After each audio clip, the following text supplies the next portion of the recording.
It was the first week of October, and I still hadn't figured out if I was lucky or cursed to have gotten a single occupancy room. That's what the housing office called it, a single occupancy adjustment. Apparently my original roommate had withdrawn from the university 3 days before move-in, and instead of pairing me with someone else, they just left me alone in a double room. 2 beds, 2 desks, 2 closets, 1 me. I told myself it was a blessing. No one hogging the bathroom. No one's alarm going off at 6 a.m. No one eating my leftovers from the mini fridge. I decorated both sides of the room the way I wanted. Hung my posters. Stacked my textbooks on the spare desk. Set up a little reading corner on the second bed with a lamp and a blanket. By week 3, I stopped using that side of the room entirely. Not because I decided to. I just stopped going over there. The lamp stayed on the second bed, but I never turned it on. My textbooks migrated back to my own desk without me noticing. It felt less like a choice and more like something I was doing without thinking about it. Like how you stop looking in a mirror after a while when you're living alone. I was in the architecture program, which meant studio hours. If you don't know what that means, imagine pulling 3 all-nighters in a row, except you're not in your dorm. You're in a concrete building across campus surrounded by 12 other sleep-deprived people arguing about load-bearing walls. I would get back to my room at 2, sometimes 3 in the morning. Sometimes later, I'd drop my bag, not bother changing, and just fall face first into my bed. That's important, because I slept hard, completely out, dead to the world from the second my head hit the pillow. Which is why I can't explain what started happening in November. I started waking up in the middle of the night, and I mean snapping awake, not the slow drift kind, and for just a second, maybe 2, I had the absolute certainty that someone else was in the room. Not a feeling, a certainty, the specific physical awareness that there was another body in the space, that the air was different, that the room was being breathed in by more than one person, and then it would pass, and the room would be empty, and I would lie there staring at the ceiling until my heart stopped hammering. I told myself it was the architecture program. Sleep deprivation does things to your brain. I'd read about hypnagogic hallucinations, the stuff your mind generates at the edge of sleep. I was a rational person. I had an explanation. But here's what I didn't have an explanation for. I started noticing things moved on the second side of the room.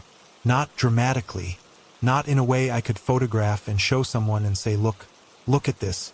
Just, the blanket I'd left folded on the spare bed would be slightly shifted. The pillow I'd propped against the wall would be flat. The lamp that I'd left angled toward the window would be angled toward my bed instead. Small things. The kind of things you gaslit yourself about. I must have brushed it when I walked past. I don't remember, but I must have. I mentioned it to a girl in my studio section, I'll call her Priya, during one of our late-night work sessions. Kept it light. Made it funny. My empty dorm room is haunted. Classic freshman experience. She laughed, I laughed, and that was that. Except 2 days later she came and found me in the dining hall and sat down across from me with this expression I didn't know how to read. She said, "So I looked up your dorm." I said, "Okay." She said, "Whitfield Hall, right? Room 214. I said yes. She put her phone on the table and pushed it toward me. It was a local news article from 4 years ago. A student had been found unresponsive in a room in Whitfield Hall. They'd been there for almost 5 days before anyone noticed. The article was careful. It said, "Found unresponsive." Didn't say anything else, but the room number was in the 3rd paragraph. Room 214. Now look, I know what you're thinking. I thought it too. It was a tragedy, not a ghost story. People die in buildings all the time. That doesn't mean the building is haunted. That doesn't mean anything. But I want you to sit with one specific detail before you rationalize it away. The student who died in that room, the one who wasn't found for 5 days. The article said they were a sophomore in the architecture program. I put Priya's phone down and I didn't say anything for a while. I want to be clear that I'm not someone who believes in this stuff. I grew up in a house where my dad made fun of horror movies for having bad structural logic. I took a philosophy of science class my first semester and wrote a paper on confirmation bias. I am not a person who connects dots that aren't there, but I started paying attention in a different way after that. And what I noticed was this. I was sleeping better. That sounds wrong. Let me explain. The waking up in the middle of the night, the snapping awake, the certainty of another presence that had been happening every few nights. Disruptive, exhausting on top of already being exhausted. After I found out about the article, it stopped. I don't mean it gradually faded. I mean the next night I slept straight through till 9 a.m., which I hadn't done since August. And the night after, and the night after that. Weeks went by and I didn't wake up once with that feeling. And for a moment, a genuinely stupid, sleep-deprived moment, I thought, okay, now they know I know. Now we understand each other. I told myself that was just my brain making narrative out of noise. I still believe that, mostly. Here's the part one haven't told anyone. Finals week, December. I'm in my room at 1 a.m. working on a project review. I have my laptop open, my desk lamp on. My side of the room lit up and messy and alive. The other side of the room is dark. The spare bed is exactly how I'd been leaving it. Blanket flat, pillow against the wall, lamp aimed at the window. And I looked up from my screen for some reason. No sound, no movement. Just looked up the way you sometimes do when you've been staring at something too long. The lamp on the spare bed was on. I'm not going to tell you I screamed. I didn't. I went very, very still. The way animals go still. And I sat there looking at it. This warm, yellow circle of light on the second bed. The lamp aimed not at the window but toward me, toward my desk, like it was watching me work. I don't know how long I sat there. Eventually I got up, walked across the room, reached out and turned the lamp off. I stood there in the dark for a second. Then I went back to my desk and finished my project. I passed my review, got a B+ on the semester, moved out in mid-December and spent winter break at my parents' house not talking about it. When I came back in January, I'd been reassigned to a new room, different building. I don't know if I requested it and forgot, or if the housing office did it automatically. The email just said room reassignment for spring semester with a new building and number. I didn't fight it. The new room had a roommate, an actual, living, human roommate who snored and left dishes in the sink and played his music too loud on Thursday nights. I want to tell you that I was relieved, and I was mostly, but for the first 2 weeks of January I kept waking up in the middle of the night, snapping awake, heart going, that specific certainty of another presence in the room. And every time, I'd look across at my roommate's bed and he'd be there, asleep, normal, just a person.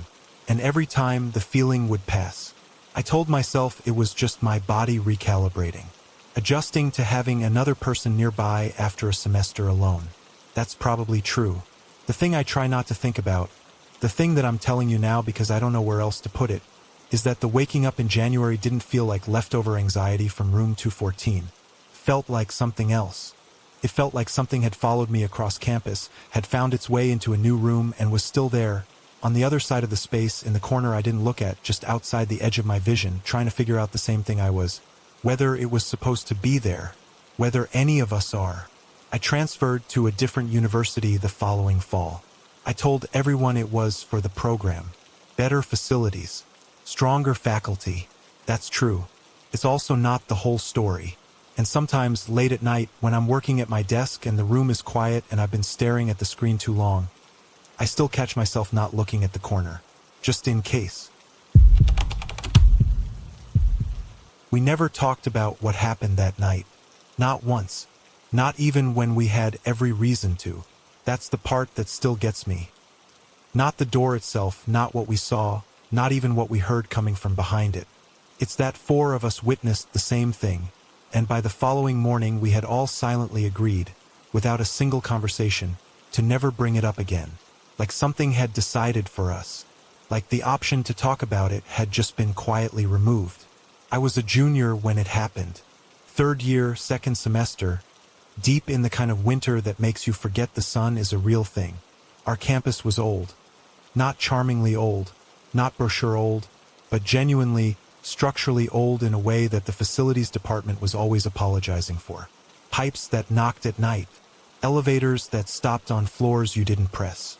Hallways that were 2 degrees colder than they had any reason to be. Hargrove Hall was the oldest residential building on campus.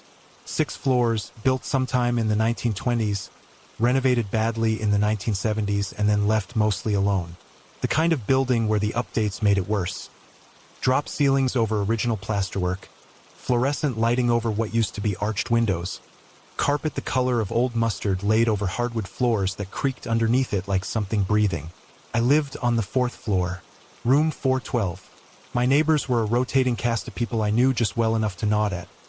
A guy named Marcus who was pre-med and never slept, a pair of girls at the end of the hall who I think were both named variations of the same name, and a quiet, serious kid across from me who I'd had exactly one real conversation with, about whether the dining hall's herb-roasted chicken contained any actual herbs. The 4th floor had a layout I knew by heart. You could walk it in the dark. Elevator bank on the left when you stepped off. RA suite immediately after. Then a long corridor, 14 rooms on each side, and at the very end, a fire door that opened onto a stairwell. That was it. That was the whole floor. I had walked that hallway probably 3,000 times, which is why I noticed it immediately when something was wrong. It was a Thursday, late February. I know it was Thursday because I'd just come from my 8 p.m. seminar, Urban Planning Theory, the kind of class that felt like being slowly talked to death, and I was tired and hungry and carrying a bag that was too heavy. I got off the elevator, turned down the hallway, and stopped. There was a door at the end of the hall. Not the fire door. Not any of the room doors. A door I had never seen before, set into the wall on the right side, about 2/3 of the way down the corridor. Wooden, dark-framed, with a thin strip of light underneath it. I stood there for long enough that Marcus came out of his room, saw me standing in the hallway staring, and came to stand next to me. He looked at it for a second. He said, "That wasn't there this morning." And that was all either of us said for a while. Here's what I keep coming back to years later when I let myself think about it. The door wasn't alarming to look at. That's the thing. If I'm describing it to you now, it probably sounds obviously wrong, obviously out of place, the kind of thing that would make your stomach drop the second you saw it. But in the moment, looking at it, there was nothing visually threatening about it. It was just a door. Old wood, brass handle, a thin line of warm light at the bottom. The wrongness wasn't in what it looked like. It was in knowing, with complete certainty, that it should not exist. By the time the 2 girls from the end of the hall came out to see what we were staring at, 4 of us were standing in the middle of the corridor looking at it. Nobody was walking toward it. Nobody suggested calling anyone. We just stood there in that specific kind of paralysis where your brain is processing something it doesn't have a category for. And then we heard the sound. I want to be very precise about this because I've replayed it so many times that I've probably distorted it, and I don't want to oversell it. It wasn't a scream. It wasn't a voice. It was a rhythm, a very slow, very deliberate knocking. Not from someone knocking on the door from the inside, but something more like the sound a rocking chair makes on a hardwood floor. A slow, weighted creak, back and forth, patient in a way that felt almost intentional. One of the girls grabbed my arm. Not dramatically, just reached out and held onto my sleeve, the way you'd hold a railing. We stood there and listened to it for what felt like 3 full minutes. It might have been 30 seconds. Time does something strange in those moments. It either stretches or compresses, and there's no way to know which until it's over. And then the light under the door went out. Not gradually, not flickering, just off, like someone had flipped a switch. The knocking stopped at exactly the same moment. What happened next is the part I've questioned the most, because it's the part that makes the least logical sense. None of us ran. None of us screamed. None of us pulled out a phone to take a photo or a video, which, if you think about it, is insane. We were college students in 2018. We documented everything. There is photographic evidence of meals I had 6 years ago. But not one of us reached for a phone. We just turned around, one by one, and went back to our rooms. I got into bed with my shoes still on. I don't remember deciding to do that. I just remember lying there staring at the ceiling, shoes on, bag still over my shoulder, listening to the hallway. It was completely silent. I got up once at around 2 a.m. and opened my door and looked down the corridor. The door was gone. Just wall. The same stretch of bare, slightly scuffed wall that had always been there. No frame, no outline, no indication that anything had ever been different. I closed my door and went back to bed. In the morning, I passed Marcus in the hallway and we made eye contact and he looked away first. At breakfast, I sat near the girls from the end of the hall and nobody said anything. Not a word. Not, "Did you see?" or "What do you think?" or even a glance that acknowledged shared experience. We all just ate, talked about other things, went to class. That silence bothered me more than anything else. I'm the kind of person who processes things by talking about them. I called my mom after every bad exam. I had a group chat where we narrated minor inconveniences in real time. The idea that I witnessed something I cannot explain and then chose, apparently deeply chose, to never mention it to the people who were standing right next to me is not something I recognize in myself. But I didn't bring it up. None of us did. And I genuinely don't know why. A few weeks later, I went to the campus facilities office to ask about the building layout. I said I was doing a project on campus architecture, which was only half a lie. I asked if they had original floor plans for Hargrove Hall. The woman at the desk gave me a binder that smelled like the 1970s, and I sat at a table and went through it. Fourth floor plan. Exactly as I knew it.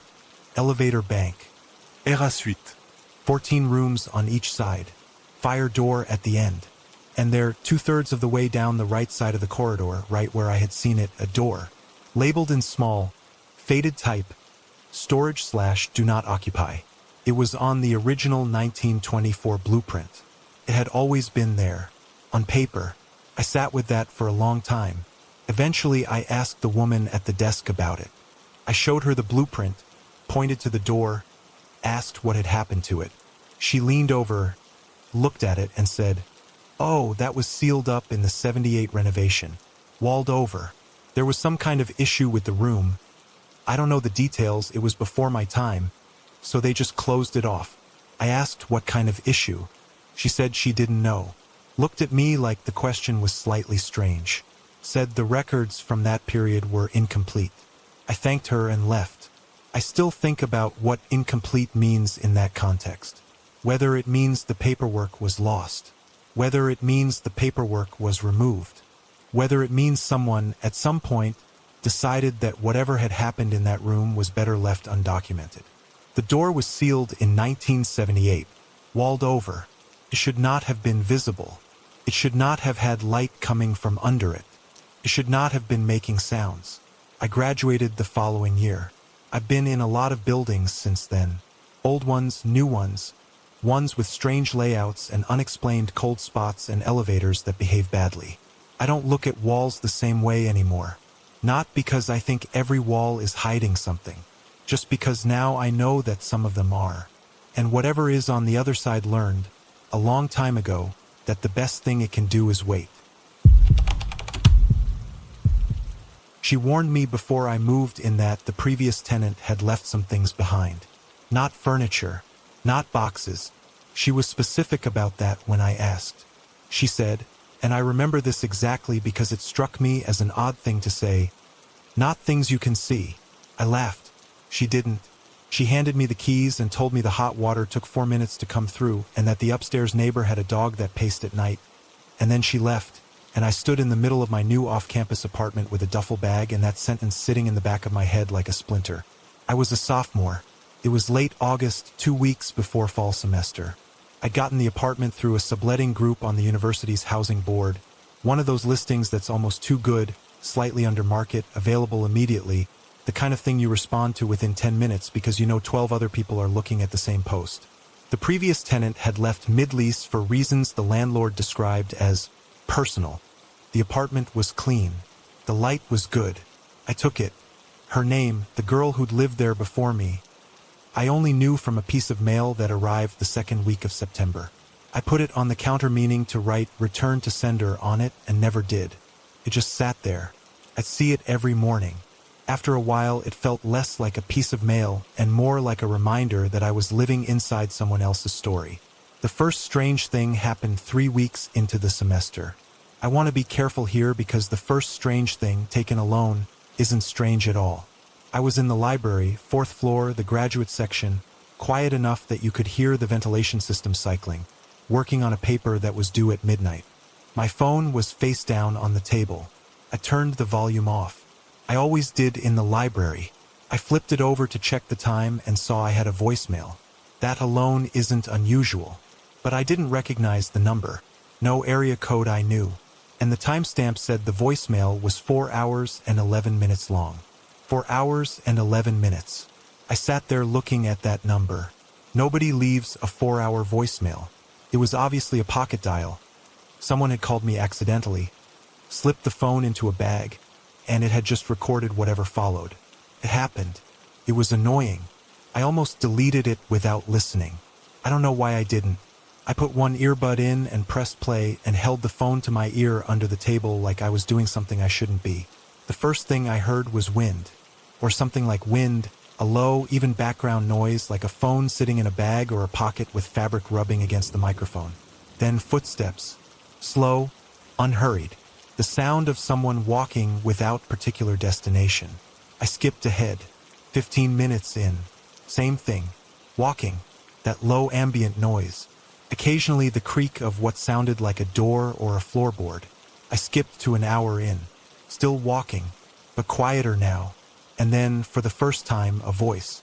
Not speaking, just breathing. Close to the microphone. Like whoever it was had taken the phone out of their pocket without meaning to, brought it near their face and then just held it there. The breathing was completely even. In and out. In and out. For almost 40 seconds without changing. And then they put the phone away again, and the fabric against microphone sound came back, and the walking resumed. I took the earbud out. I sat at that library table for a long time without doing anything. The paper was still open on my laptop. The cursor was blinking.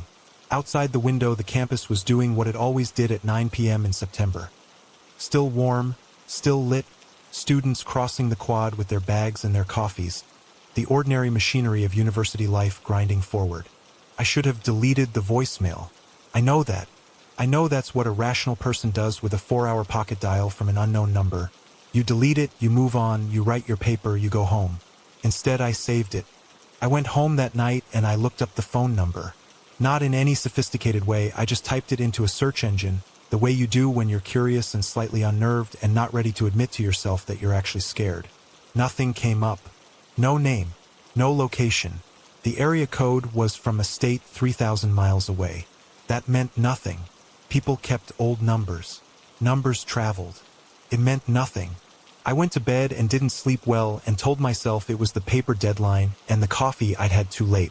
The second voicemail came 11 days later. Same number.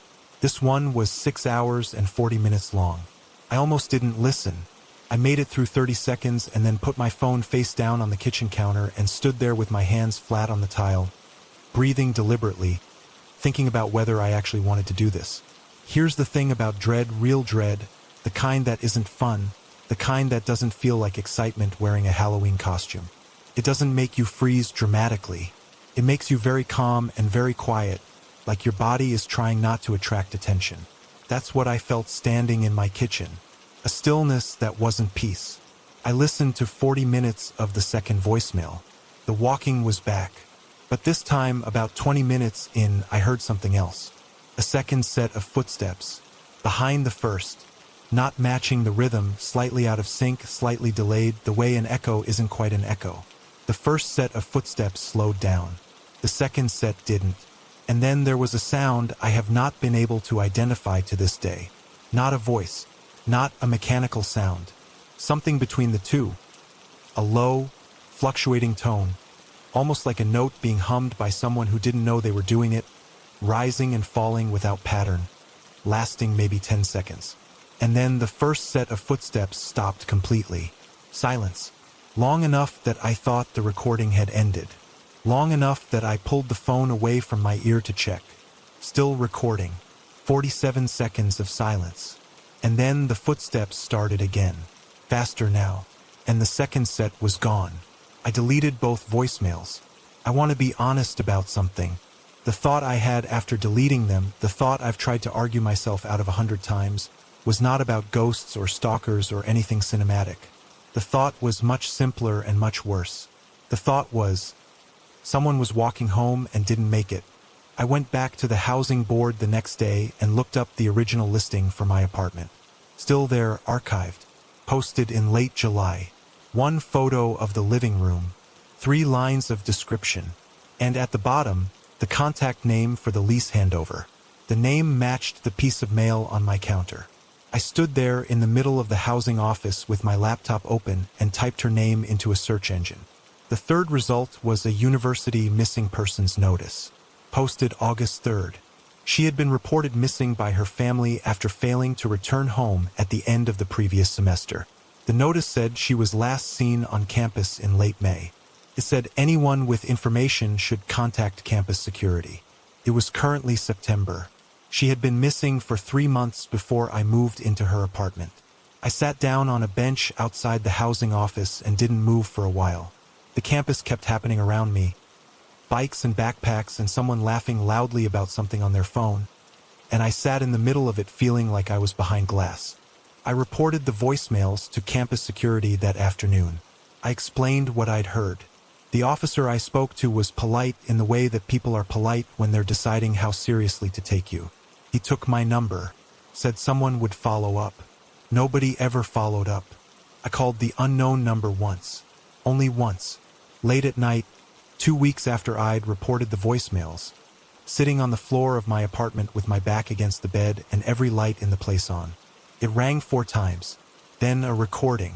A standard, automated carrier message. The number you have reached is not in service. Please check the number and try again. I checked the number. It was exact. I tried again. Same message. A number that had called me twice, that I had voicemails from, time-stamped and logged, did not exist. I moved out at the end of the semester. Broke the lease, lost the deposit, didn't care. I told myself it was the commute. I told myself it was the upstairs neighbor's dog pacing at night. The piece of mail was still on the counter when I left. I didn't touch it. I don't know if that was guilt or superstition or something else entirely. What I know is this. Somewhere on those recordings, in 6 hours and 40 minutes of tape I deleted and will never get back, there is a sound that I heard and cannot name. A low, fluctuating tone. 10 seconds. Rising and falling. I've heard people describe infrasound, frequencies too low for full conscious hearing, the kind that can make you feel watched, feel dread, feel the presence of something that isn't there. I've also heard people describe someone humming to themselves when they don't realize they're doing it. When they're frightened. When they're trying to stay calm in the dark. I don't know which one it was. I don't think I want to. The thing about the library at 2 a.m. is that you stop noticing other people after a while. That sounds like the beginning of an excuse. Maybe it is. But if you've ever pulled a genuine all-nighter in a university library, not a romantic, productive all-nighter, but a desperate, finals week, I have 3 papers due in 18 hours all-nighter, you know exactly what I mean. At a certain point, your vision narrows. The world shrinks to your laptop screen, your notes, your coffee cup, and the 4 square feet of table in front of you. Everything outside that radius becomes wallpaper, background, furniture that breathes. So I want to be fair to myself when I say I didn't notice them for the first 2 weeks. I was a second-year graduate student. English literature, which meant the library wasn't just a place I studied. It was essentially my office, my living room, and my therapy. I had a preferred floor, a preferred section, a preferred carrel. 4th floor, northeast corner, the row of individual study carrels along the window that overlooked the east quad. Carrel 7 specifically because it had the best light and was far enough from the elevator that the noise didn't reach. I was there every weeknight from around 9 p.m. until the building closed at midnight, and during finals periods I'd get permission for extended access and stay until 2, sometimes 3 in the morning. The library had a system for it. You filled out a form, got a card, and the overnight security staff knew to expect you. There were always a handful of other extended access people scattered around those late hours. Grad students mostly, the occasional frantic undergraduate. We existed in the same space the way fish exist in the same tank, aware of each other, indifferent, separate. Which is why I can't explain why it took me 2 full weeks to realize that the 4 people in the basement were always the same 4 people. The basement of the library was technically a study area, but nobody really used it. It was below grade, which meant no windows, which meant a specific quality of stillness that most people found oppressive. Fluorescent lighting.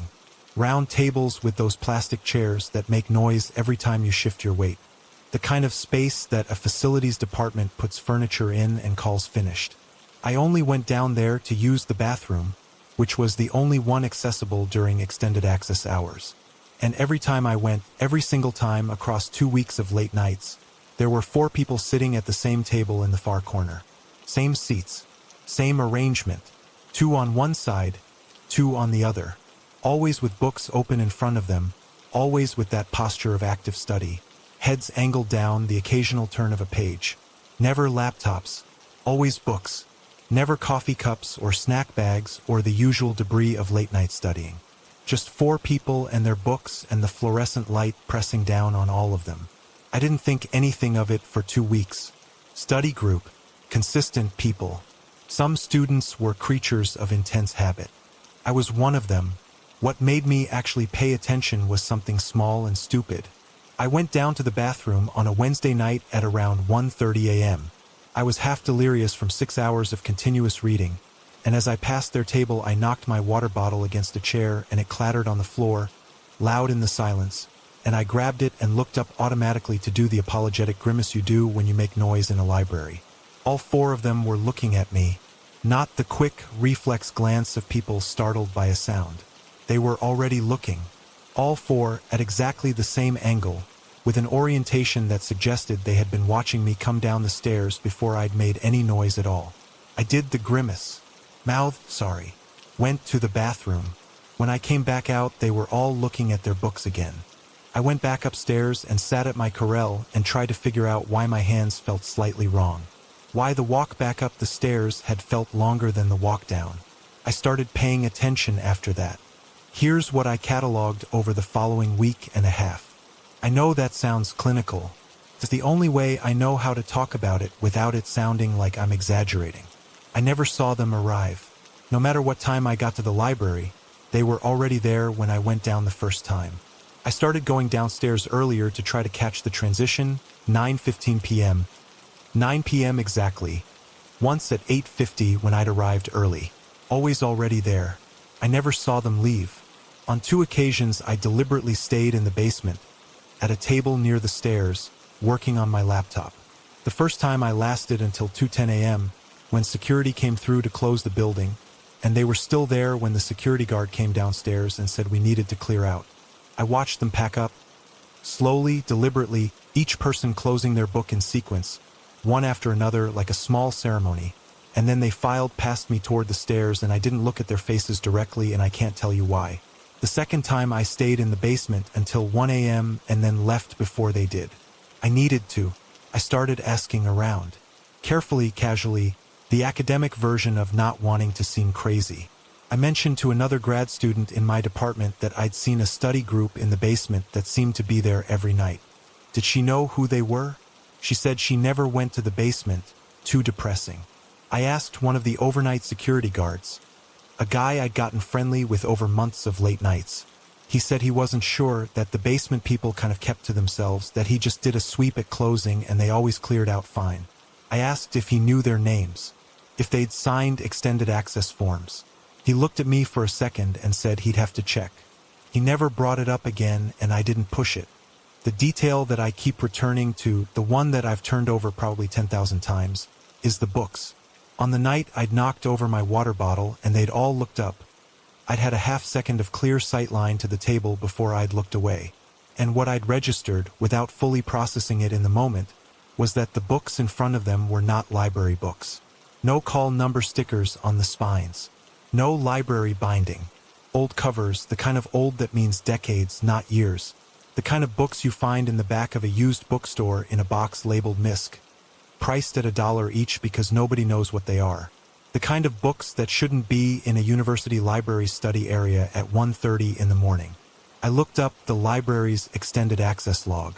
It was publicly posted on a bulletin board near the circulation desk.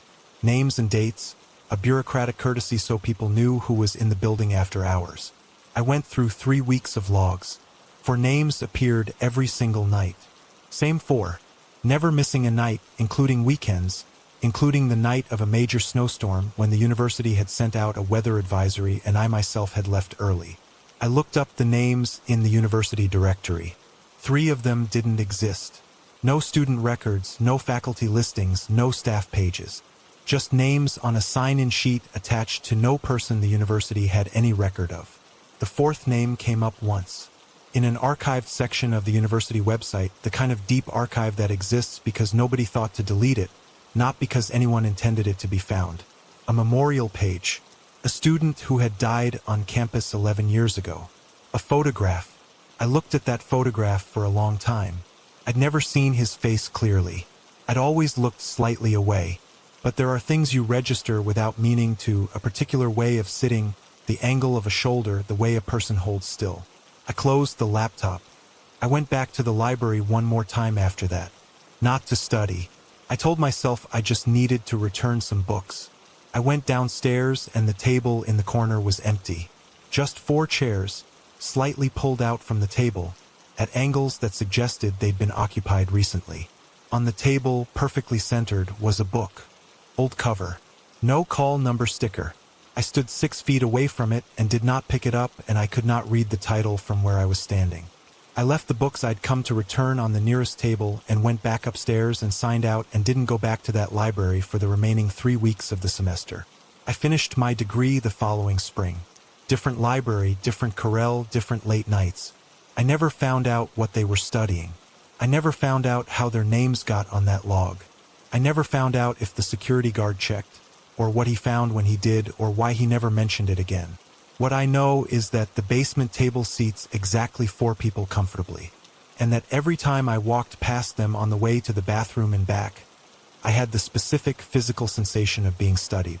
Not watched, studied, like I was the subject, like whatever they were working on down there, in that windowless room with the fluorescent lights and the old books and the chairs that made noise every time you shifted. I was part of the research. The first time he said it, I told myself I'd misheard him. That's the thing about a moment that shouldn't be possible. Your brain doesn't go to fear first. It goes to error correction. It goes to, I was distracted, the room was loud, he said something similar and I filled in the rest. Your mind would genuinely rather conclude that you're slightly deaf than accept what it actually heard. That's not weakness. That's just how hard the brain works to keep the world making sense. The class was called Landscape and Memory. Tuesday and Thursday, 11 a.m., a seminar room on the 3rd floor of the Humanities building with tall windows and not enough chairs, so 2 people always ended up on the windowsill. 12 students. 1 professor. I'd chosen the course because it fit my schedule and because the description used the word interdisciplinary 4 times, which in my experience meant the reading list would be interesting and the grading would be lenient. I was a junior. I had stopped pretending to be passionate about things I wasn't passionate about. I needed the credit hours. The professor was the kind of person who seems assembled from the idea of a professor rather than being an actual one. Corduroy jacket, reading glasses pushed up on his forehead, the habit of pausing mid-sentence to look at the ceiling as if retrieving information from somewhere above him. He had a way of moving through a seminar that felt less like teaching and more like thinking out loud in front of an audience. Some professors perform. He just processed. In public. It was oddly compelling. For the first 3 weeks, the class was exactly what I expected. We read about memory and landscape architecture. We talked about how physical spaces encode history. We had the kind of circular academic discussions that feel profound at 11 a.m. and evaporate completely by lunch. The 4th week was when it started. He was talking about involuntary memory, the Proustian kind, the sense-triggered kind, the kind that ambushes you. He was mid-sentence about how smell is the most direct route to stored experience, and then he stopped, looked at the ceiling the way he did, and said, "It's like dreaming about a house you've never been in but somehow know the layout of. The long hallway, the window at the end that looks out onto nothing recognizable. You've all had a version of that dream. 12 people in the room. General murmuring of recognition. The comfortable sound of a group agreeing with something relatable. I didn't make a sound, because the dream he had just described, the long hallway, the window at the end, the view that wasn't any view I recognized, was a dream I had been having since the start of the semester. Specifically, not a variation. Not something adjacent. the exact geography of it. I sat very still and told myself it was a common dream archetype. Jungian stuff, collective unconscious. The kind of thing that sounds like a real explanation until you're lying awake at 3 a.m. and it stops being theoretical.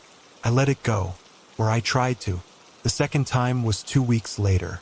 We were discussing a text about urban grief, how cities mourn demolished buildings, how the negative space left by something destroyed carries its own weight. He was good on this topic, genuinely animated, pacing slightly in front of the whiteboard. And then he stopped pacing, looked at the table rather than the ceiling this time, and said, "There's a particular quality to being in a space and knowing something is wrong with it before you can identify what. Like walking into a room and the light is slightly different. Not darker, just different. The color of it. And there's a smell you can't place. Something old. Not unpleasant. Just old.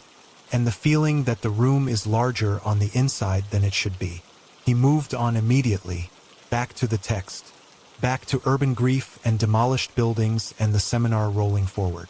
I had written down every word he said in the pause. I didn't realize I was doing it until I looked at my notebook, because that was the dream, not like the dream, not reminiscent of the dream. That was the specific interior experience of the recurring dream I had been having, the quality of the light, the smell I couldn't place, the wrongness of the proportions. Things I had never told anyone. Things I had barely articulated to myself. After class, I stayed in my seat while the room emptied. He was gathering his papers at the front. I waited until it was just the two of us, and then I said, trying to keep my voice completely even, "The things you described today, the room, the light, the smell, where did that come from?" He looked up, adjusted his glasses, and for just a moment, maybe half a second, maybe less, something moved across his face that I couldn't name. Not guilt, not surprise, something more like recognition, like a door opening briefly and then closing. Then he smiled, the normal professor smile, and said, "Research. You absorb a lot of phenomenological description in this field. It seeps in." He picked up his papers and left. I sat in the empty seminar room for a while after that. Let me tell you what I did next because it matters. I did not go home and spiral. I did not tell my friends. I went to the Campus Counseling Center website and I read about stress responses during junior year, and I read about how anxiety can create pattern recognition where no pattern exists, and I made myself believe it for about 4 days. And then the third time happened and I stopped being able to believe it. It was the last class before Thanksgiving break. The seminar had loosened up the way classes do right before a holiday. The reading hadn't been finished by half the room. The discussion kept drifting off topic. The professor seemed content to let it meander. Someone brought coffee. Felt almost normal. Near the end of class, unprompted, no connection to what we'd been discussing, he said, "Dreams are interesting because they have consistent architecture. Most people have 2 or 3 recurring spatial dreams that stay stable across years. The one with the door you can't open from the inside. The one where you're in a version of a childhood home that has rooms that didn't exist. And the one," he paused, looked directly at me. The eye contact lasted exactly long enough to be deliberate and not long enough to be something I could have called out. "Where someone is standing at the end of the hallway, and you can't see their face, but you know they can see yours." He closed his folder. "Have a good break, everyone."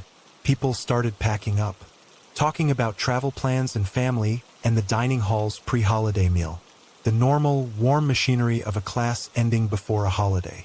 I sat completely still, because that was the part of the dream I had never thought about clearly enough to put into words.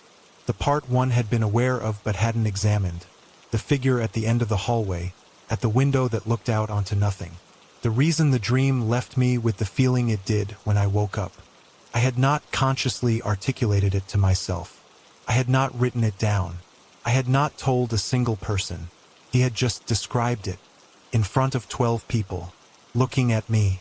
I tried to talk to him after class. He was already gone. I don't mean he left quickly. I mean by the time I'd stood up and turned around, the front of the room was empty. No coat, no bag, no sound of footsteps in the hallway outside. 12 people packing up and talking, and somehow in the middle of that he had simply ceased to be in the room. I went to his office hours in January. Sat outside his office door for 40 minutes at the posted time. He didn't show. I emailed the department. They said he was on leave for the spring semester. They said it in the way that departments say things, efficient and curious, the information delivered without context or invitation for follow-up. I looked him up. Not obsessively, just the basic things. University faculty page. A list of publications. A sparse academic biography. His research specialty, according to the faculty page, was listed as the relationship between collective unconscious imagery and architectural memory, with particular focus on shared dream topography across unconnected subjects. I read that 3 times. Shared dream topography across unconnected subjects. He had spent his career studying the phenomenon of strangers dreaming the same things. I don't know what to do with that. I've had a year and a half to figure out what to do with it, and I'm no closer. There are interpretations that keep me up at night and interpretations that let me sleep, and neither set feels completely honest. What I keep coming back to is the eye contact. The half-second before his expression settled into the professor's smile. The thing that moved across his face when I asked him where it came from. It wasn't surprise. I said that already. It was recognition. Like he had been looking for something in the room and had finally found it. Like I was the data point he'd been waiting for. I transferred out of the class before the semester ended. Told the registrar it was a scheduling conflict. Took a different elective. Got the credit hours. The dream hasn't changed. Same hallway. Same window. Same quality of light, same smell I can't place. Same sense of the room being larger than it should be. The figure at the end of the hallway is still there. I still can't see its face. But lately, and this is the part one haven't said out loud until right now, lately I've started to wonder if it's been getting closer. Or if I have. We took the trail because it was faster. That's the whole explanation. That's the entire reason any of it happened. It was a Friday night in late October, the kind of cold that arrives suddenly and makes you feel like summer was a lie you told yourself. There had been a party at one of the off-campus houses 3 blocks past the east edge of campus. The kind of party that starts as a small gathering and becomes something else by 11 p.m. The kind where you lose track of the people you came with and find yourself at 1 a.m. standing in a kitchen you don't recognize, holding a cup you don't remember filling, deciding it's time to leave. I left with 2 people from my floor. I'll call them both by the nicknames we used anyway, so nothing feels personal. One was a guy we called Reef, a civil engineering sophomore who had the specific gift of seeming completely sober until he tried to walk in a straight line. The other was a girl we called Bex, who was genuinely sober because she had an exam Saturday morning and had come to the party purely out of social obligation, which she'd fulfilled by standing near the snacks for 90 minutes and leaving with me. The walk back to campus had 2 routes. The long way followed the main road, lit, paved, 45 minutes on foot. The short way cut through the nature trail behind Whitmore Hall, a half-mile of wooded path that the university maintained for joggers and birdwatchers and students who needed a quiet place to think. In daylight, it was genuinely pleasant. Maintained gravel path, wooden signage, the kind of carefully managed nature that doesn't feel threatening. At 1 a.m. in late October, it was a different thing entirely. But it shaved 20 minutes off the walk, and Reef needed to be back before his roommate locked the deadbolt, which he did at 1:30 like a small, petty clockwork, and Bex had her exam, and I was cold and tired and not thinking carefully. We took the trail. The first 10 minutes were fine. That's important to say because I don't want to tell this in a way that makes it seem like the atmosphere was ominous from the start, like we were 3 idiots walking into an obvious horror movie. It wasn't like that. It was just dark and cold and quiet, and we were talking about the party, who had been there, what had happened, the normal debrief. Reef was doing an impression of someone we knew. Bex was checking her phone for the time. I was watching the path in front of me because the gravel was uneven in places and I was wearing the wrong shoes. Normal. Completely normal. And then Reef stopped talking mid-sentence. Not trailing off. Not distracted. Mid-word, stopped like a recording that cuts out. I looked at him. He was looking at the tree line to the left of the path. His impression face had gone somewhere else entirely. Not scared, just alert in the animal way, the way your body knows something before your brain catches up. I said, "What?" He said, quietly, "Something's moving in there." I looked at the tree line. Dense. Dark. October bare branches close enough together that anything beyond the first layer of trees was just blackness with texture. I didn't see anything moving. I said, "It's probably an animal. Keep walking." We kept walking. Here's where I need to be precise, because the precise details are the only thing I have, and I've protected them carefully in the 2 years since this happened. Resisted the urge to round them off or narrativize them into something cleaner. About 4 minutes after Reef stopped talking, I became aware of a sound in the tree line to our left. Footsteps. Not animal footsteps. Not the irregular, skittering movement of something small, or the heavy, unpatterned crashing of something large. Footsteps with the specific rhythm of bipedal walking. Left, right, at the exact pace we were walking. Not faster, not slower. Keeping time with us precisely the way a metronome keeps time. Not following, not approaching, just matching. I didn't say anything. I told myself I was wrong. I walked and I listened, and the footsteps walked, and I counted 1, 2, 3, 4, and I sped up slightly, just slightly, a half-step increase in pace. The footsteps sped up. By the same increment. Immediately. No lag, no adjustment period. As if whatever was in the tree line had felt the change before I'd completed it. Bex said, very quietly, without looking at me, "Are you hearing that?" So it wasn't just me. We didn't discuss it. We didn't stop. That was a decision we made simultaneously without making it. The wordless consensus of 3 people who understood that stopping was worse than moving. We walked faster. The footsteps walked faster. We could not see anything in the trees. Not a silhouette. Not a shape. Not the reflective flash of eyes that you get with animals at night. Just sound.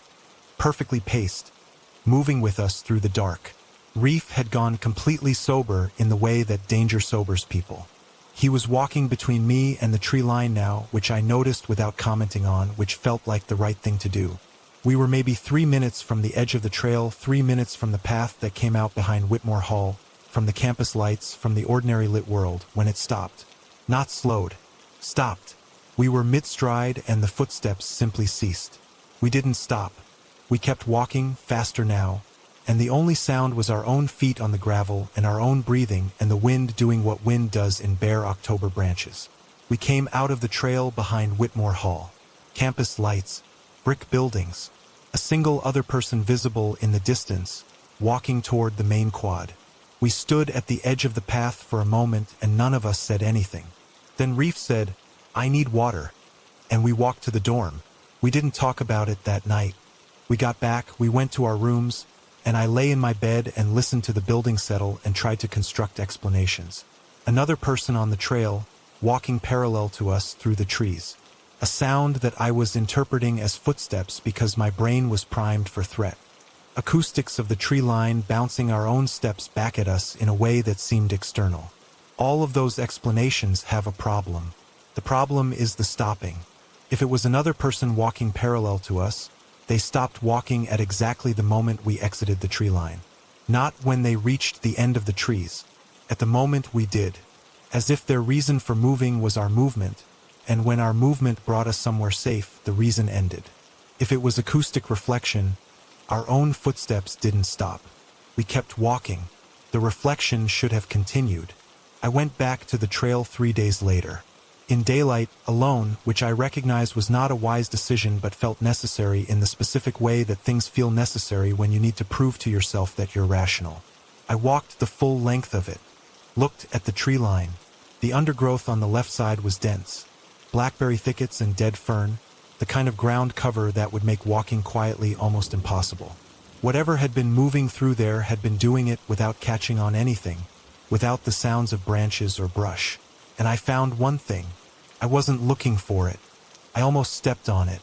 In the mud just inside the tree line, at approximately the point where the footsteps had stopped, a partial boot print.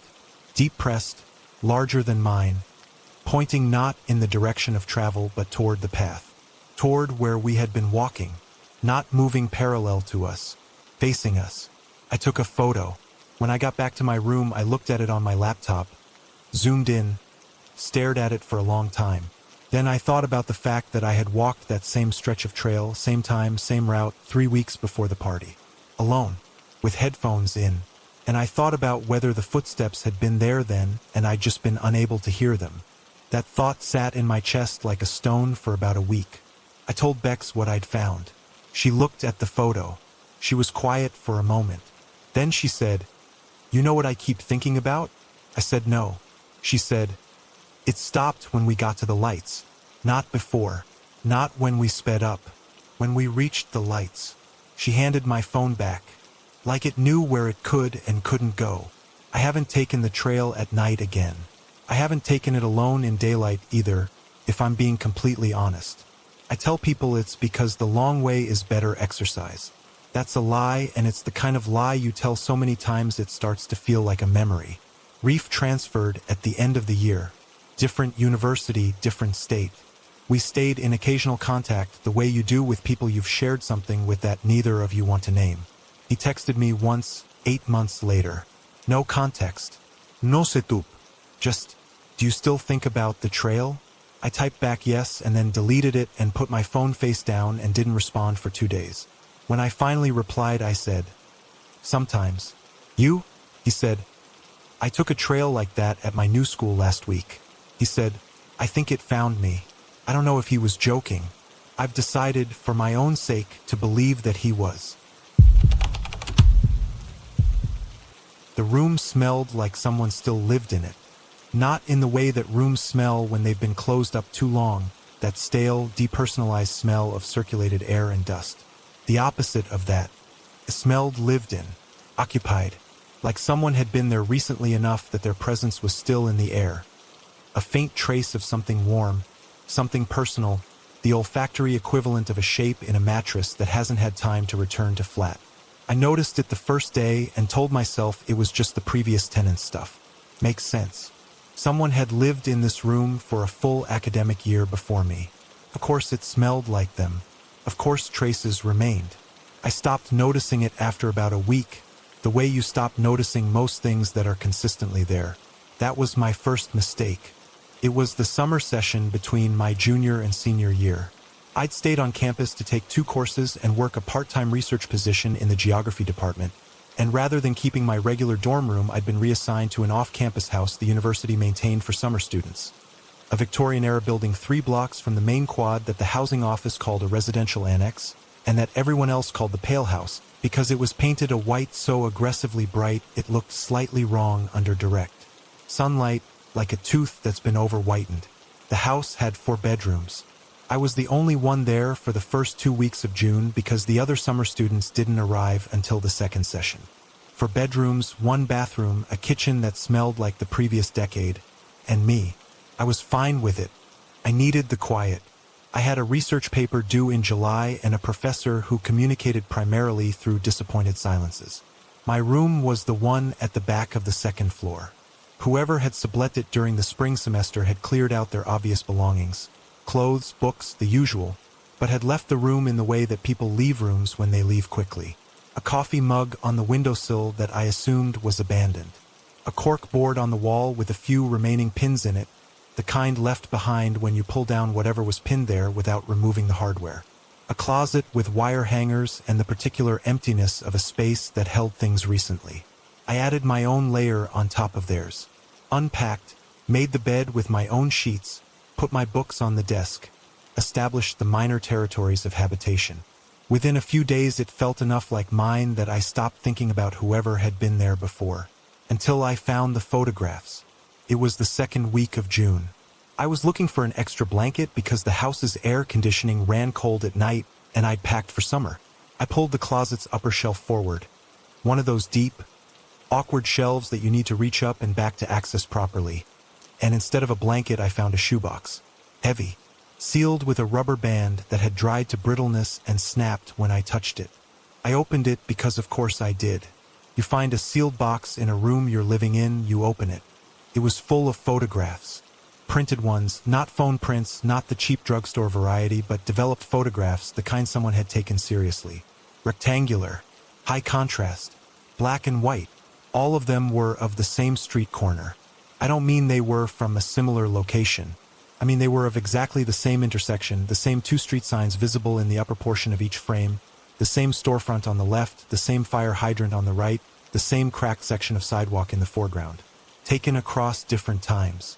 You could tell by the details, cars in the background that changed across decades, the storefront that cycled through different businesses across different photos, the fashion of the occasional pedestrian caught in frame. The earliest ones looked like they were from the 1960s, maybe earlier. The most recent, I could tell because one caught a partially visible car model I recognized, were from maybe 5 or 6 years ago. 53 photographs. I counted them on my bed with the kind of deliberateness that kicks in when your brain is trying to process something by giving your hands something to do. 53 photographs of the same street corner, spanning what looked like 60 years, taken by what must have been multiple people. Different film stocks, different framing instincts, different focal preferences, all ending up in a shoebox in the back of a closet in a room at the Pale House. I sat with that for a while.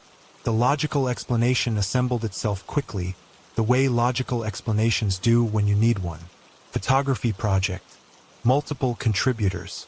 Documentation of urban change across time.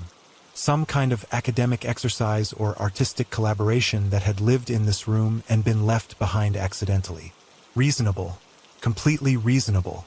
What wasn't reasonable was what I found when I looked more carefully at the photographs. In 31 of the 53, I counted twice, there was a figure standing at the corner. Not always the same position. Sometimes near the fire hydrant. Sometimes in the mouth of the side street. Once directly under the street sign, face angled up toward it. But always present. Always still in the specific way that a person is still when they are waiting, not when they are simply standing. And always, in every single photograph where the figure appeared, facing away from the camera. Never toward it. In 31 photographs across what appeared to be 6 decades, the figure was present and the figure's face was never visible. I took the photographs downstairs to the kitchen and laid them out across the table in what I estimated was chronological order and looked at them for a long time. The figure's clothing changed across the decades. Of course it did, I told myself this immediately. Different photographers, maybe they photographed different people, maybe the figure appearing in each was coincidental. Different individuals caught in a similar posture at a corner that people apparently waited at frequently for reasons I didn't know. Except, the build was the same, every time. The same height, the same width of shoulder, the same way of standing with the weight slightly on the left foot. Details you might not notice photograph by photograph, but that became visible when you laid them all out in sequence and looked at the whole span at once. I put the photographs back in the shoebox. I put the shoebox back on the shelf. I pulled it back down 2 hours later. There was something I'd missed the first time. On the inside of the shoebox lid, written in pencil and handwriting that had been layered over itself. Different hands, different pressures, like multiple people had added to it across time. A street address. The same address written over and over. Some versions faded to near illegibility. Some fresher. All the same 11 characters, a number, a street name. I looked up the address. It was the corner in the photographs. Obviously. Of course it was. But the listing that came up for that address wasn't a storefront or a building. It was a vacant lot.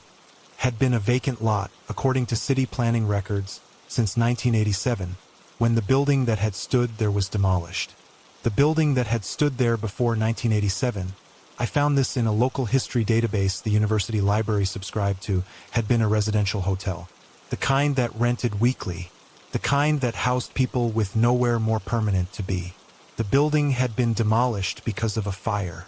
I stopped reading there. I went back upstairs. I stood outside my room for a moment before going in, for reasons I couldn't have articulated at the time and still can't articulate cleanly. Then I went in. The room smelled the way it always smelled. That warm, occupied smell. Still there. I emailed the university housing office the next day and asked if they had contact information for the previous subletter. I said they'd left some belongings and I wanted to return them, which was true.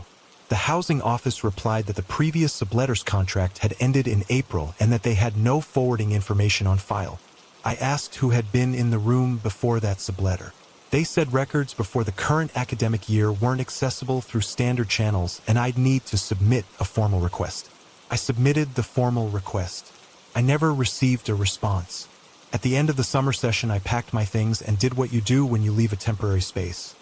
Stripped the bed, wiped the desk, checked the closet, looked under the furniture. Standard departure routine. The shoebox was still on the shelf.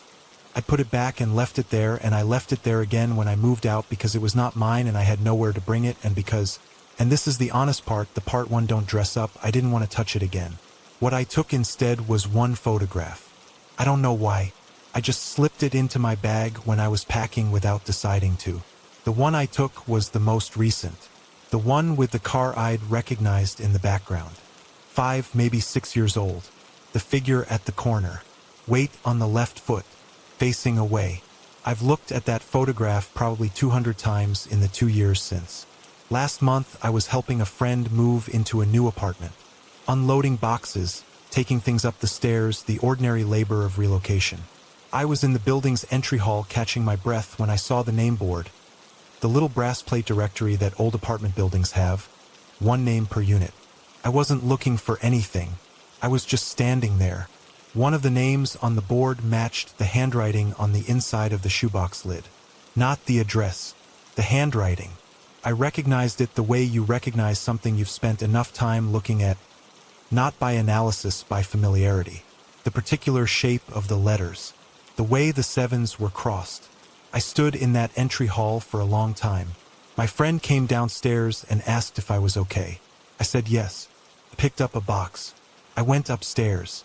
I didn't say anything about the name board. Some doors you can see clearly from both sides. That doesn't mean you should open them.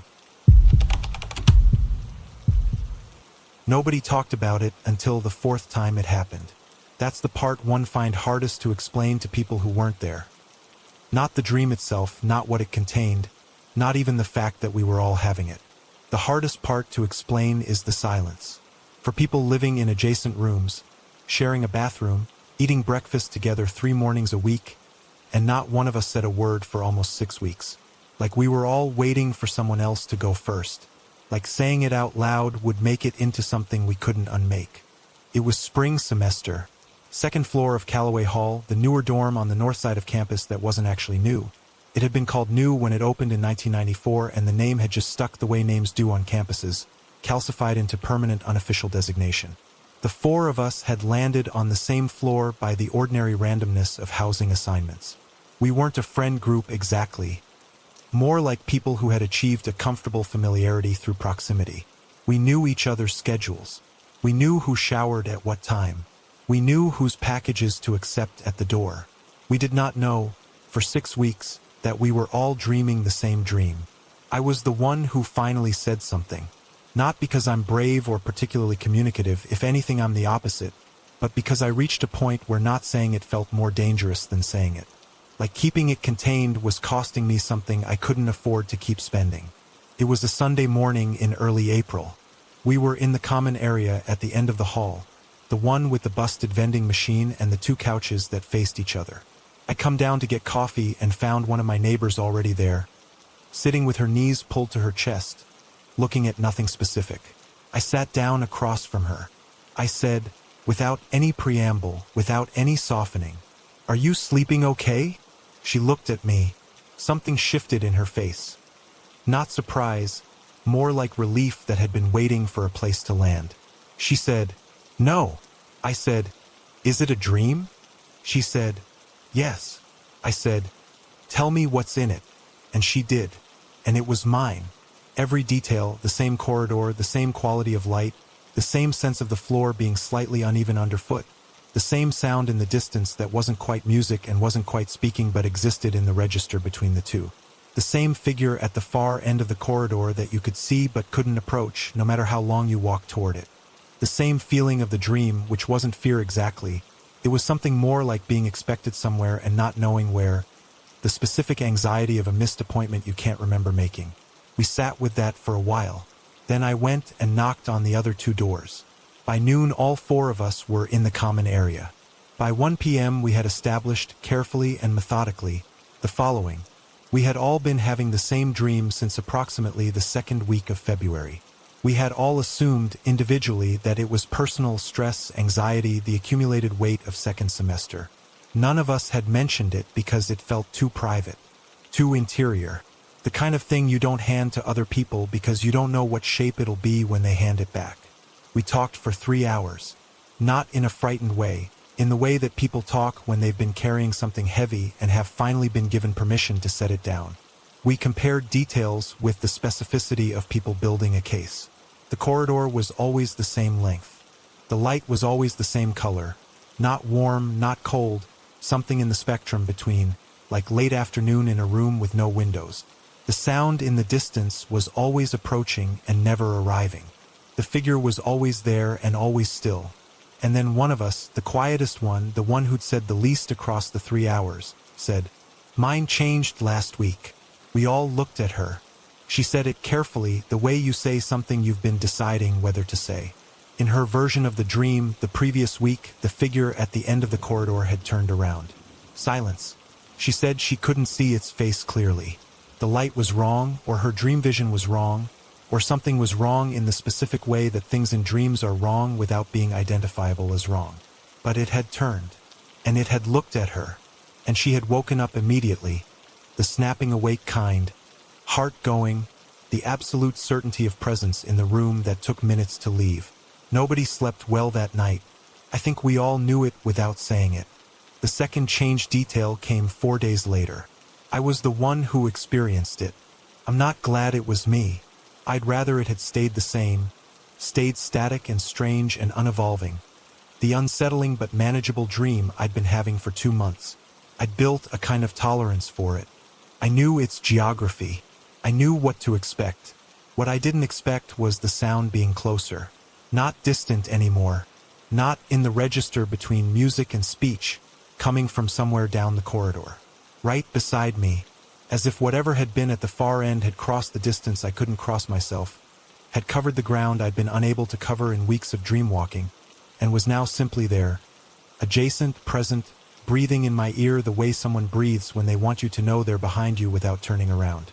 I woke up and sat up, and the room was dark and empty, and I sat there until light came through the curtains. I told the others the next morning. We were quieter after that. The easy relief of the first conversation had burned off, and what was underneath it was something more like vigilance. We started leaving our doors open at night. Not discussing it, just doing it. The way you do things when you've reached a wordless consensus that being alone is worse than not being alone. That's when we noticed the one who wasn't waking up. The room at the end of our hall, closest to the corridor's fire door. The one who'd been the quietest in our conversation. The one whose dream had changed first, the one who'd seen the figure turn around. She slept through her 8 a.m. class, then her 10 a.m. We knocked on her door at noon, and she answered it looking like someone returning from a distance. Present, functional, but with a quality of remoteness that I didn't have a clean word for. Like she was slightly behind her own eyes. She said she was fine. She said she'd just slept badly. We asked if she'd had the dream. She said, "I don't think I'm dreaming anymore." We didn't know what to do with that. I still don't know what to do with that. There are interpretations that make it mundane. Sleep stage disruption, stress response, the brain protecting itself by suppressing REM. I've read enough since then to know that people stop dreaming sometimes. That it happens. That it's usually benign. But here's what I can't make mundane no matter how many times I try. The night after she told us she wasn't dreaming anymore, I had the dream again, and the corridor was empty. Not the figure at the end kind of empty, the familiar dream geography with its consistent population of one. Just empty. The full length of it lit in that between light, floor slightly uneven, the sound, and the sound was back to distant now, back to the far end, back to approaching and never arriving. And her door was open. Her door in the dream, partway down the corridor on the right side, exactly where it was in Callaway Hall. Open, the way we'd all been leaving our doors. I woke up and lay there and did not go back to sleep. She transferred at the end of the semester, withdrew mid-May, before finals, citing personal reasons. We got a group text from her the day she left, short, warm, the kind of message you send when you want to close something without closing it all the way. She said she was okay. She said she needed a change of environment.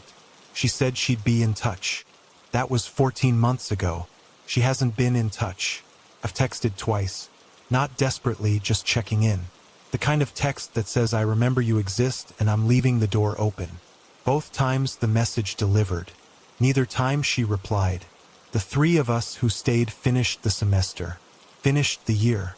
I graduated last December and moved into an apartment 40 minutes from campus and started a job and built the architecture of a post-college life. I don't have the dream anymore.